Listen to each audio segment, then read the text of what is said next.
The security cluster continues to engage communities in Cape Town amid a surge in gang violence. And I'm joined now by the chairperson for the Portfolio Committee on Police, Ian Cameron. Ian, thank you so much for your time. The complaints that we're hearing in Mitchell's Plain today are something that you, at least at some point last month, experienced on a personal level. To hear these complaints, one wonders, if they hit home for you particularly.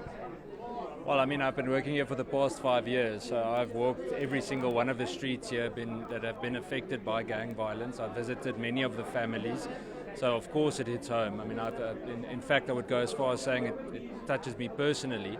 My political constituency is also in Mitchell's Plain, so when I speak here, and that's why I think it's so important to give specific acknowledgement to the neighbourhood watchers, because they fill a gap that unfortunately the state has left, and I think we've got so much to do.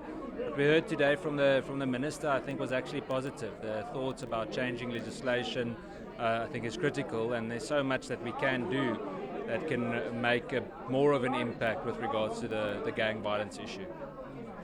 And I mean, when we look at the panel today, it also spoke to the issues that perhaps were raised here, that it's not just only a security issue, but socio-economic issues are also playing a major role in why there's a surge in gang violence. Yeah, for sure. I think the missing entity is probably social development. It's critical that social development, along with correctional services, play a more prominent role with regard to these types of engagements. But it was positive to see that the Deputy Minister of Justice and Constitutional Development was here. What I said today was that when we have any kind of an engagement, let's say for example the crime stats release, it's important that it's not just the police that do that. It must be a joint initiative, because each different part of government needs to fulfill their mandate. It's very easy to just point the finger at the police, but they only do a fraction of what's meant to be done. And sure, they're not perfect, but it would be unfair to blame the crisis on them alone. How worrying is the allegation that these gangs are run from different prisons and the mandate seems to be coming from there? No, it's the truth. It's a fact. In fact, I mean, I've been in so many court cases here in Mitchell's Plain where literally people whisper and say that one arranges that from prison, that one arranges that from prison. So it's common knowledge. We still see the amount of raids being done where they confiscate phones, laptops, tablets, you name it. So it's extremely worrying.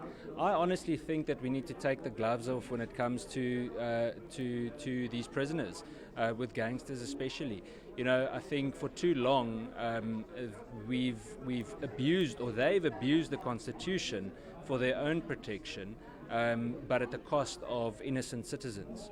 So I think they need to have far less access to than what they have access to, and a far more difficult time during their visit to a correctional facility. Ian Cameron, thank you very much for your time. That's Ian Cameron. He is the chairperson of the Portfolio Committee on Police.